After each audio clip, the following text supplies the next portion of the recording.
495번째 독서 요약입니다. 본 녹음은 타입캐스트를 이용하였으며 녹음 캐릭터로는 저는 은하이고 저는 현정이고 저는 요한입니다. 키워드 국가경제, 경제위기, 부자. 책 정보 제목 부의 비키스토리 저자 마크 코야마 제러드 루빈 출판일 2023년 3월 15일 상상빌더 한 줄 요약. 경제 부국의 이유를 알 수 있다. 책 소개. 부자 나라는 어떻게 먼저 부자가 되었고 다른 나라는 아직 가난할까? 과연 무엇이 국가 경제의 운명을 결정하며 앞으로의 세계 경제는 어떻게 펼쳐질 것인가?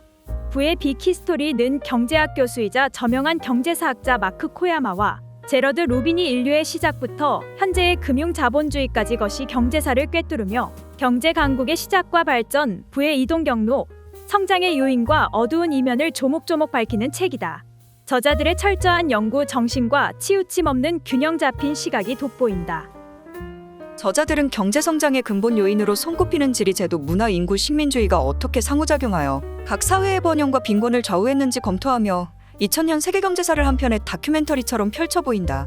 세계 무역의 절반을 장악하며 번영을 이뤘으나 가장 먼저 산업화를 이루는 데 실패한 네덜란드, 과학기술의 혁신을 추동한 성장의 문화 덕분에 산업혁명을 이룬 영국, 독재적인 정치 제도를 유지하면서도 지난 40년 동안 가공할 경제 발전을 이룬 중국, 식민지 역사를 경험했으나 급속한 따라잡기 성장으로 선진국이 된 한국까지 국가적 부의 부상과 추락, 엎치락 뒤치락하는 선도와 추격의 이야기를 따라가다 보면 지금과 같은 빈부격차를 낳은 역사의 분기점은 어디에 있었는지, 경제 대국들의 공통점은 무엇인지 상세히 드러난다.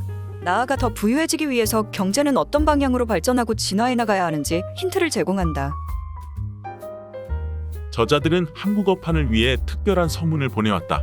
한국이 지난 수십 년간 이룬 경제 성장의 역사적 배경과 정책 등을 짚어내며 미래의 경제 향방과 발전 가능성을 제시해 주었다. 성장의 역사를 제대로 되짚어볼 때 비로소 빈곤의 미래도 대비할 수 있다. 유례없는 경제 위기의 시대, 지금 우리에게 그 어느 때보다 부의 비키스토리가 필요한 이유다. 책에서 얻은 내용, 세계가 어떻게 부유해졌는가에 관한 몇 가지 특정 이론이 주목받으면서 세계의 지식에는 두 개의 공백이 생기고 말았다. 이 책은 그 공백을 다음과 같은 방법으로 메우고자 한다. 지난 몇십 년간 사회과학자들은 냉철하고 객관적인 방식으로 진전을 만들어왔다. 우리는 그 몇십 년간의 연구들을 빠짐없이 요약할 것이다. 이는 기존의 어떤 책도 하지 않았던 시도다. 우리 두 저자는 각자 지속적 경제성장의 기원에 관한 견해를 갖고 있지만 둘 다 이를 연구한 바 있다. 이 책의 목표는 우리가 선호하는 이론을 중점적으로 다루면서 다른 이론을 희생시키는 게 아니다. 이 책이 아니었다면 관련 문헌의 논지를 파악하고자 하는 독자는 제각기 다른 가설을 내세우는 무수히 많은 책과 논문을 일일이 읽어야 했을 것이다. 비록 각 주장의 미묘한 차이까지 세세히 담아내진 못했지만 주요 맥락을 알고 싶던 독자에게 부의 비키스토리는 유용한 책이 될 것이다. 지리는 과연 운명인가? 좋은 지역은 더 발전하게끔 운명지어져 있는 걸까? 산업화 이전 세계의 양상을 설명할 때 지리의 힘을 부정하기란 불가능하다. 지리적 특성 덕분에 비옥한 초승달 지대에서는 농업과 도시 생활이 등장했다. 강이나 해안과의 접근성이나 양질의 농토 같은 지리적 특징은 산업화 이전에 나타난 상대적 발전의 양상을 이해하는 데에도 도움이 된다. 하지만 그렇다고 해서 지리가 경제 발전의 차이라는 수수께끼에 완전한 답을 제공하는 건 아니다. 1800년 이전까지만 해도 생산성 면에서 좋은 조건을 갖춘 지역이 그렇지 않은 곳에 비해 더 부유하지 않았다. 그저 인구 밀도가 더 높은 경향이 있었다. 지리적 특성은 경제활동에서 나타나는 많은 변이를 설명해주지만 완벽한 이야기를 들려주지는 않는다. 제도의 중요성을 분명히 보여주는 가장 설득력 있는 사례 하나는 북한과 남한이다. 여러 세기 동안 북한과 남한은 같은 언어, 문화, 종교 전통을 가진 한 나라였고 근대화 이후에는 북부가 더 산업화하고 발전했다. 그러다 1948년 공산당이 북부를 장악했고 뒤이어 전쟁이 벌어진 이래 두 나라의 경제는 완전히 다른 길을 걸었다.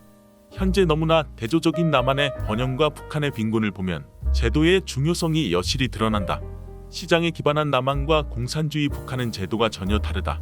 밤의 우주 공간에서 두 나라를 찍은 사진인 그림 3.1을 보면 이런 차이가 대번에 눈에 들어온다. 야간 조명은 경제 번영의 한잣대다. 경제활동과 전기 보급을 보여주기 때문이다.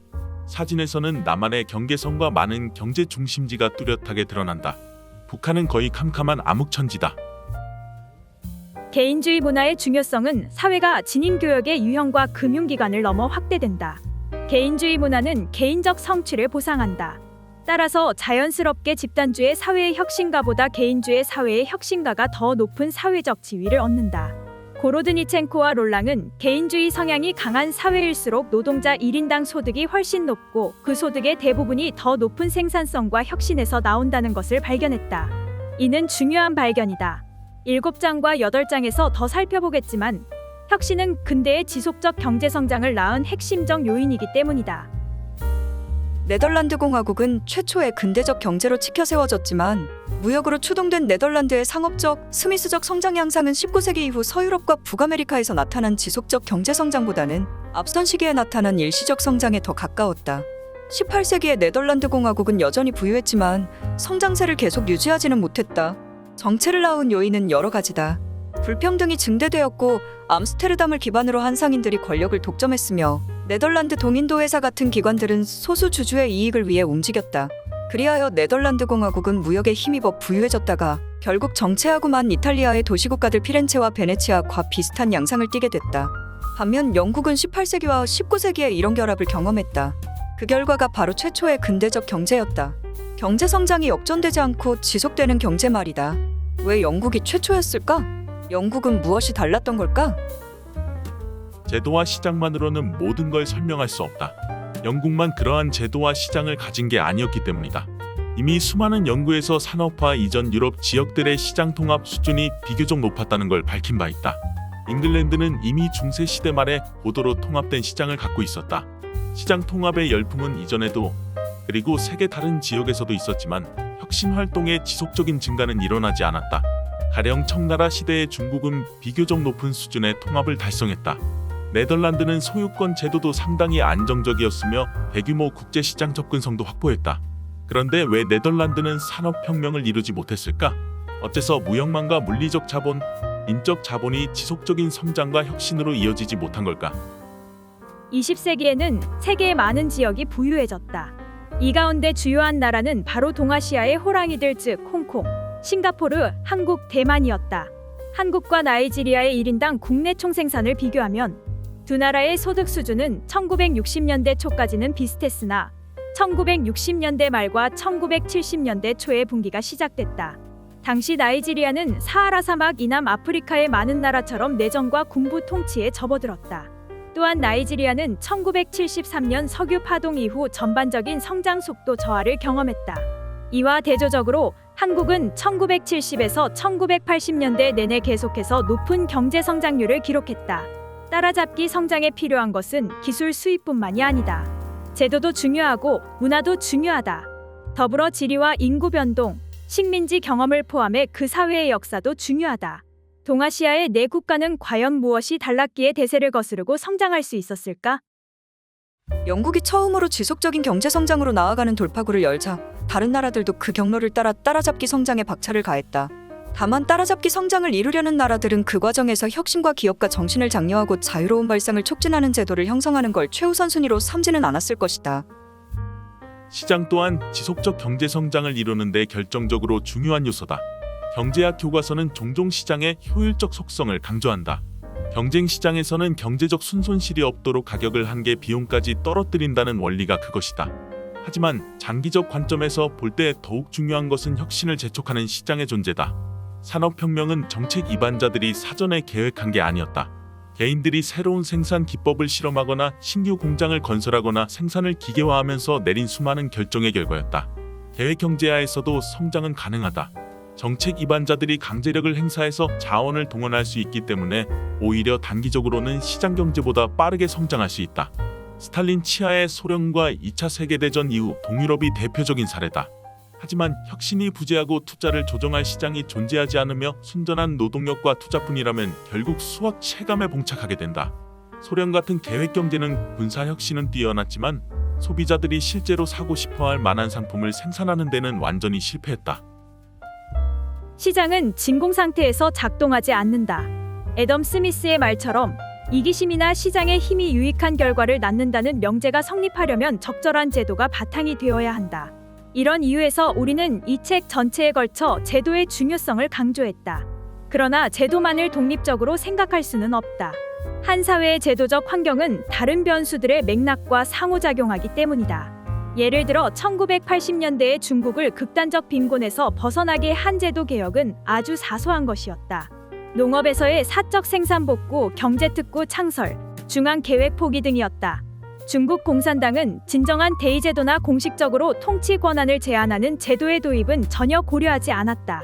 그러나 중국은 최첨단 국가들을 급속하게 따라잡을 수 있는 시기에 맞춰 경제 자유화를 이뤘고 결국 중국은 세계 제조업 상품의 저비용 생산국이 되며 막대한 성과를 거두었다. 제도는 또한 문화와 상호작용한다. 여기서 문화란 사회의 개인들이 세계를 해석하는 데 사용하는 개념적 렌즈나 휴리스틱을 말한다. 지속적인 경제 성장은 고대 세계에서도 가능했을지 모른다. 예컨대 로마 제국은 번영이 정점에 달했을 때 정교하며 통합된 시장 경제를 갖추고 있었다. 하지만 로마는 산업혁명과 비슷한 어떤 성과도 달성하지 못했다. 그 이유는 문화와 관련이 있다. 로마 제국의 성공한 개인들은 여유로운 삶을 열망했다. 반면 영국의 사례를 떠올려보자. 영국은 18세기 중반에 이르러 도약에 필요한 제도들을 갖추었다. 비교적 제한된 정부, 수공업자들의 도제제도, 공공재 투자에 유리한 제도 등이 그것이다. 영국은 이와 더불어 제도를 보완하는 문화적 특성도 갖고 있었다. 즉 열심히 노동하면 계급 상승을 이룰 수 있었고 지식인 엘리트들은 지속적인 진보를 현실적이고 가치 있는 목표로 삼았다. 영국에만 이 같은 문화적 특성이 있는 것은 아니었다. 유럽의 다른 나라들도 이를 공유했고 많은 비유럽 국가도 어느 시점에 이르러서는 이런 특성을 갖추었다. 하지만 어떤 사회도 적어도 18세기 중반까지는 이런 문화적 특성과 제도를 결합하지 못했다. 지속적인 성장의 핵심 요소들은 영국의 산업혁명기에 처음으로 등장했고 1850년이 지나면 더 다양해졌다. 그 후로는 먼저 발전한 나라들이 만든 청사진을 다른 나라들도 활용하게 되었다. 우리는 세계의 각 지역이 그들의 제도와 문화의 특성에 맞게 이 청사진의 조각들을 받아들이고 제작했던 과정을 검토했다. 메이지 시대 일본은 따라잡기 성장을 위해 전면적인 제도적 변화를 실행했고 20세기 말 중국은 그들의 지역 제도와 문화의 맥락에 맞게 조금씩 수정한 청사진을 받아들였다. 경제 발전의 과제를 해결하는 문제가 이토록 복잡한 이유는 바로 이 때문이다. 각국에 적합한 해결책이 모두 다르기 때문이다. 문제를 단번에 풀 수 있는 묘책 같은 건 존재하지 않는다. 우리는 어떤 요인이 어떤 역사적 맥락에서 경제 성장을 추동했는지 알고 있다. 그러나 한 지역에서 효과를 발휘했다고 해서 그것을 그대로 다른 지역에 이식하는 건 현명한 방법이 아니다. 중요한 건 맥락이다. 문화와 역사가 중요하며 인구 변천과 지리도 중요하다. 물론 그렇다고 해서 극빈 지역이 부유해질 방법을 찾을 수 없다는 뜻은 아니다. 우리는 역사를 통해 경제 성장을 불러오는 요인과 그것이 작동하는 메커니즘에 대해 연구해왔다. 이 누적된 지식으로 우리는 우리에게 필요한 경제 정책이 무엇인지 판단할 수 있을 것이다. 이 지식을 어떤 사회에 딱 맞게 적용하기 위해서는 그 사회에 대한 상당히 심도 있는 이해가 필요할 것이다. 어떤 요인을 활용하고 어떤 요인은 버려야 할지 그 답은 언제나 맥락에 달려 있을 테지만 층층이 쌓인 이 지식을 활용한다면 올바른 방향으로 향할 수 있을 것이다. 앞으로 인류는 기후위기에서 살아남기 위해서 기술 진보에서 답을 찾아야 할 것이다. 그 답은 청정에너지 생산이거나 탄소 포집 등을 가능케 하는 기술일 수도 있다. 확실하게 말하기는 어렵다. 단순히 우리가 전문가가 아니기 때문만이 아니라 아직 개발하지 못한 어떤 새로운 기술이 우리를 기후위기에서 구하게 될지 아무도 모르기 때문이다. 역사를 이해하는 것이 오늘날의 문제를 해결하는 데 얼마나 중요한지도 충분히 음미했기를 바란다. 이는 역사가 그대로 되풀이되기 때문이 아니라 역사에서 많은 것을 배울 수 있기 때문이다. 무엇이 효과를 발휘했고 왜 그러했으며 어떤 맥락에서 그러했는지에 대해 말이다. 과거의 청사진에는 많은 소중한 정보가 담겨 있다. 그 정보를 어떻게 활용할 수 있을지 어떻게든 활용하는 게 가능할지는 언제나 어려운 문제이지만 이것이 우리가 세계를 더 나은 곳으로 만들기 위해 쓸 수 있는 가장 소중한 자원임은 분명하다. 저자 소개. 저자 마크 코야마. 기업인. 미국 조지 메이슨 대학교의 경제학과 교수. 옥스퍼드 대학교, 브라운 대학교, 요크 대학교 등에서 강의했으며 스탠퍼드 대학교 후보 연구소에서 방문 교수를 역임했다. 저자 제러드 루빈. 기업인. 미국 체프먼 대학교의 경제학과 교수. 각국의 정치, 종교, 문화가 경제를 어떻게 형성하는지 연구하는 경제사학자다. 지금까지 상상빌더였습니다. 감사합니다.